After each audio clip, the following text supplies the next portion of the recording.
My name is Jason Breeggemann, and I'm here today to interview Dr. Richard Anderson about how the American Fisheries Society has influenced his life. So first off, I want to thank Dr. Anderson for taking the time to be interviewed today. So the question that I'd like to start with Dr. Anderson is, how did you become involved in the American Fisheries Society, and why did you decide to be part of the fisheries management section?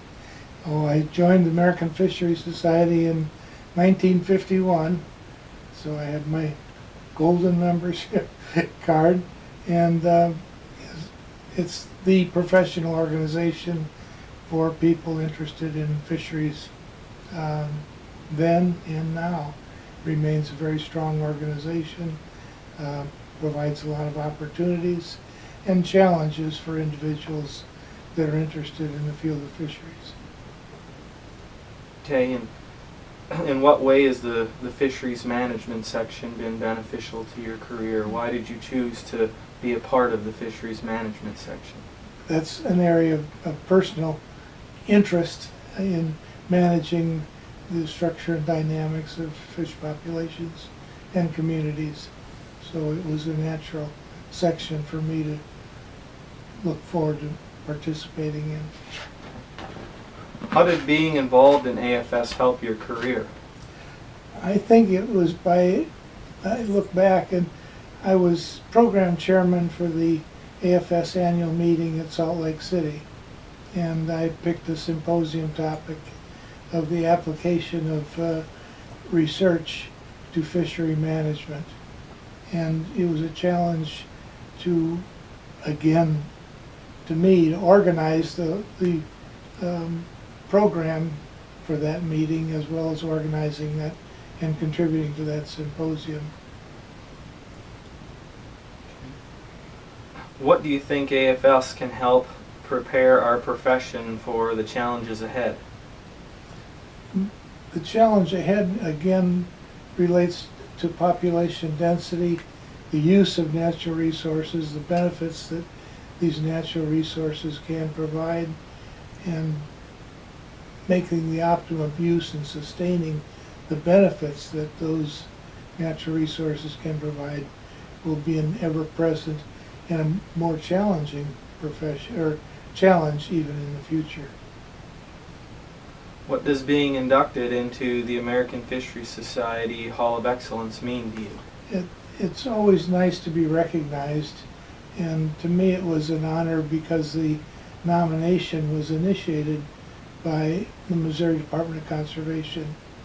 I worked very closely with the Department of Conservation when I was the leader at the Cooperative Fishery Unit at the University of Missouri, and to have that effort initiated by the Department of Conservation to me was a very much appreciated, as well as a recognition to be accepted into the Hall of Excellence. What do you believe is or was your biggest contribution to fisheries or fisheries management? Oh, back in the olden days there were two schools of thought primarily. One fostered by TVA and George Bennett, and the other promoted by Homer Swingle at Auburn and his concept of balance.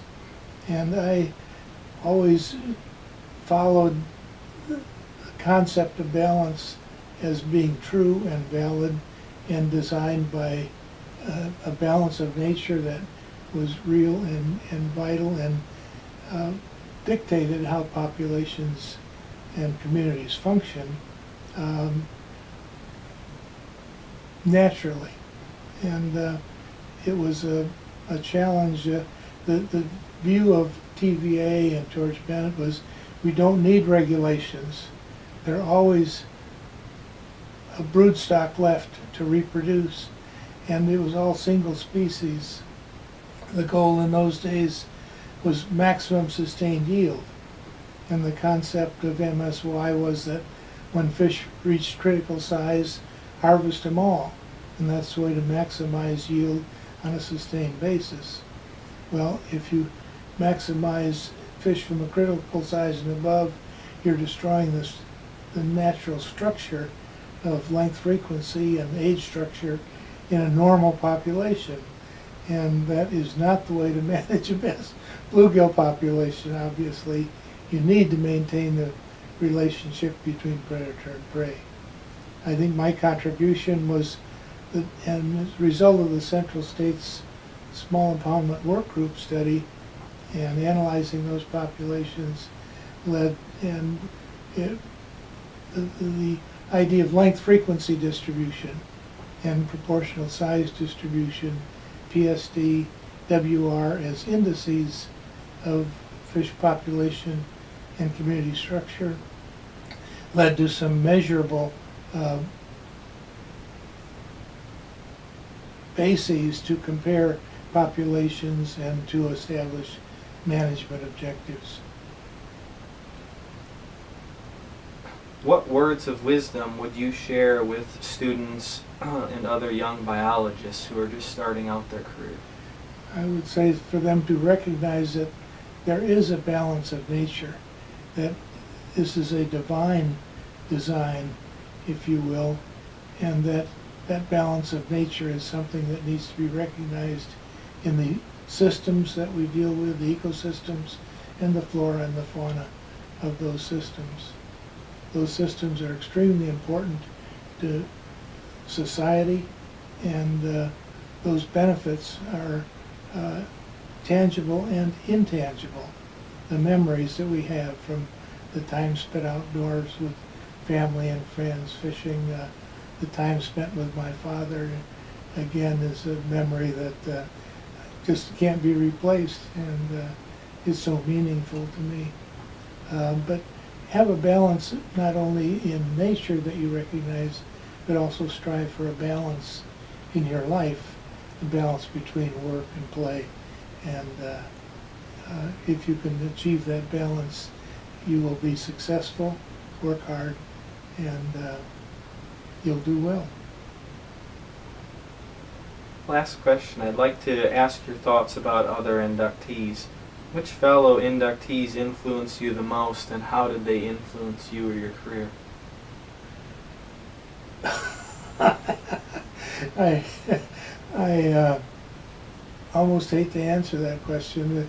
In my striving for, I've been accused of being close to Billy Graham in the preaching and the strength of my convictions about following effective harvest and selective harvest, and maintaining a balance that is appropriate for balanced fish communities, and going against the philosophy of don't need regulations. Of course, if you don't have objectives that fit if MSY is your objective, you probably don't need regulations. But along the way, there have been people that tried to get me fired from my job because I was so adamant about looking at how might best to optimize yield and benefits. So, and there is one person who has been an inductee to the Hall of Excellence that tried to have me fired from my position. So, anyway, you can, if you're adamant about your feelings and philosophies, and sometimes you can ruffle some feathers. All right. Well, that was it for the questions. Thank you for your time, Dr. Anderson. You're very welcome.